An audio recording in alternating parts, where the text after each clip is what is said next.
रेलम के righteous path explanation मांगने के लिए आता है तो मेरे हस्बैंड के दिए हुए रिकॉर्डिंग स्टोन वह सभी को दिखा देना। और अगर फिर भी वह सभी प्रॉब्लम क्रिएट करने की कोशिश करता है तो उन सभी को बता देना कि अगर वे फाइट करना चाहते हैं तो हम भी रेडी हैं। अगर हेवनली रेलम के हर एक राइचस फोर्स आ जाता है तब भी मेरी हेवनली डीमन सेक्ट पीछे नहीं हटेगी।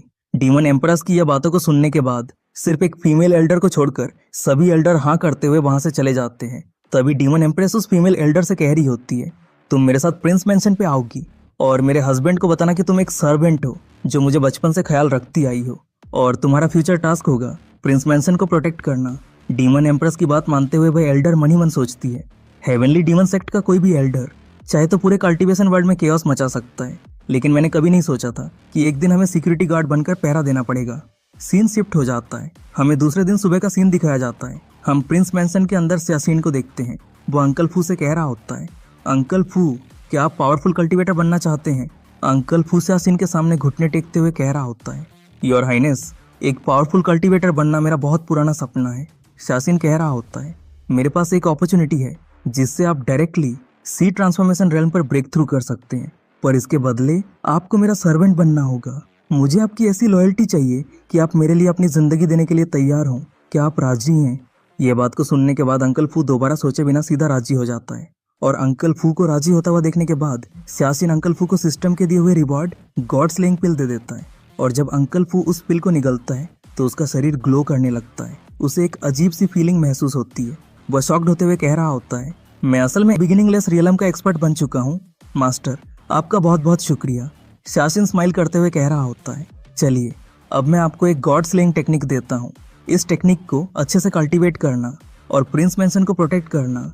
जब मैं घर पे नहीं रहूँगा तब मेरी वाइफ की सेफ्टी आपके हाथों पर है। अंकल फू कह रहा होता है, मास्टर मुझे इतना पावरफुल टेक्निक देने के लिए आपका बहुत बहुत शुक्रिया। चाहे कुछ भी हो जाए मैं अपना ड्यूटी ज़रूर पूरा करूँगा। वह दोनों ये सब चीज़ों को लेकर बातें कर रहे होते हैं, पर अचानक से एक सर्वेंट अंदर आते हुए कह रहा होता है, योर हाइनेस योर मेजेस्टी आपसे मिलने के लिए आए हैं। फिर उसके बाद ही हमें दिखाया जाता है कि उस जगह पे एम्परर अपनी वाइफ और डॉटर को लेकर आ जाता है। हम प्रिंसेस स्या स्याओ को देखते हैं। वो अंदर आते ही आसपास के फूल पौधे देख रही होती है और वहीं दूसरी तरफ एम्परर के आने से अंकल फू वहां से चला जाता है। और अंकल फू के वहां से जाने के बाद एम्परर कह रहा होता है, लिटिल ब्रदर आज सुबह कोर्ट पे मैंने तुम्हारे प्रिंस स्टेटस को अनाउंस कर दिया है। अब से ग्रेट स्या डिनेस्टी पर तुम्हारा स्टेटस मेरे इक्वल होगा। सियासीन कह रहा होता है, एल्डर ब्रदर आपका बहुत बहुत शुक्रिया। वैसे एल्डर ब्रदर कुछ बातें हैं जो मैं आपको बताना चाहता हूँ। फिर उसके बाद ही वह अपने पास से सिस्टम का दिया हुआ रिवार्ड 2 पिल निकालकर अपने एल्डर ब्रदर को देते हुए कह रहा होता है, मैं इस समय एल्डर ब्रदर और सिस्टर इन लॉ के लिए 2 पिल लेकर आया हूँ। जो इमॉर्टल पिल है वो है एल्डर ब्रदर के लिए और जो सी ट्रांसफॉर्मेशन पिल है वह सिस्टर इन लॉ के लिए। इमॉर्टल पिल को निगलने के बाद कोई भी 7 डेज के अंदर इमॉर्टल रियलम पे ब्रेक थ्रू कर सकता है और सी ट्रांसफॉर्मेशन पिल को निगलने के बाद कोई भी 7 दिनों के अंदर सी ट्रांसफॉर्मेशन रियलम पर ब्रेक थ्रू कर सकता है। और इस पिल का कोई भी साइड इफेक्ट नहीं है, तो इसीलिए आप दोनों बिना चिंता के ये पिल खा सकते हैं। ये बातें सुनने के बाद एम्परर हेजिटेट करते हुए कह रहा होता है, लिटिल ब्रदर ये पिल बहुत ही ज्यादा प्रेशियस है, मैं और तुम्हारी सिस्टर इन लॉ ये पिल एक्सेप्ट नहीं कर सकते।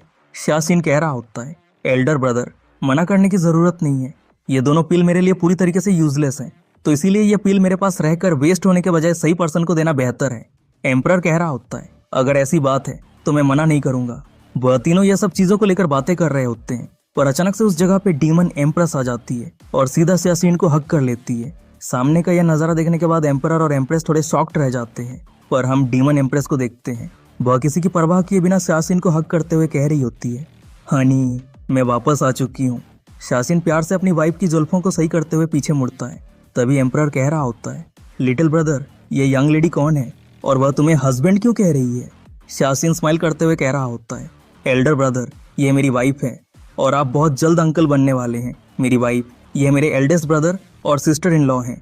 यह बात को सुनने के बाद डीमन एम्प्रेस सियासीन के एल्डर ब्रदर और सिस्टर इन लॉ के सामने पोलाइटली ग्रीट करते हुए कह रही होती है, जी रुआर एल्डेस्ट ब्रदर और सिस्टर इन लॉ को ग्रीट करती है। एम्परर कह रहा होता है, अच्छा ठीक है इतना पोलाइट होने की जरूरत नहीं है। वैसे लिटिल ब्रदर तुम अपने मैरिज को लेकर मुझे पहले बताया क्यों नहीं था, और तुम दोनों का ऑलरेडी बच्चा भी होने वाला है।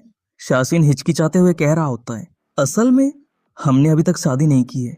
वैसे एल्डर ब्रदर मेरी वाइफ की आइडेंटिटी थोड़ी। वह अपनी बात पूरी भी नहीं कर पाता कि एम्परर बीच में ही उसे रोकते हुए कहता है, उसकी पहचान कोई मायने नहीं रखती और अगर वह डेमोनिक सेक्टर से है तो उससे क्या फर्क पड़ता है। मेरे लिए जब तक कोई बेगुनाह लोगों का कत्ल नहीं करता और कोई नीच हरकत नहीं करता है, तब तक ये मायने नहीं रखता कि वह ह्यूमन है या डीमन। पर उल्टा तुमने शादी नहीं की है, पर ऑलरेडी बच्चा होने वाला है। क्या तुमने अपनी रिस्पॉन्सिबिलिटी ली है? मैं रॉयल पैलेस पे वापस लौटकर इंपीरियल एडवाइजर से एक शुभ दिन ढूंढने के लिए कहूँगा और जितना जल्दी हो सके तुम दोनों की शादी की तैयारी करूँगा, ताकि लोगों को बातें बनाने का मौका न मिले। शासिन खुश होते हुए कह रहा होता है, एल्डर ब्रदर आपका बहुत बहुत शुक्रिया। सीन शिफ्ट हो जाता है, हम हेवनली डीमन सेक्ट को देखते हैं। वहीं पे एक्सप्लेनेशन मांगने के लिए हेवनली रियलम के राइटियस सेक्ट मास्टर और वज्रा टेम्पल मास्टर आए होते हैं। उन दोनों की प्रेजेंस को महसूस करते ही हेवनली डीमन सेक्ट के सभी एल्डर बाहर आ जाते हैं। तभी राइटियस सेक्ट मास्टर कह रहा होता है, रातों रात तुम्हारे हेवनली डीमन सेक्ट ने हमारे 2 बड़े राइटियस फोर्स को डिस्ट्रॉय कर दिया। क्या तुम्हारी हेवनली डीमन सेक्ट हमें एक्सप्लेनेशन नहीं देगी? ये बात को सुनने के बाद एक एल्डर वहीं रिकॉर्डिंग स्टोन को बाहर निकालकर सामने फेंक देता है, जिस रिकॉर्डिंग स्टोन में हेवनली डीमन सेक्ट को बदनाम करने का plan low level righteous sect ने बनाया था।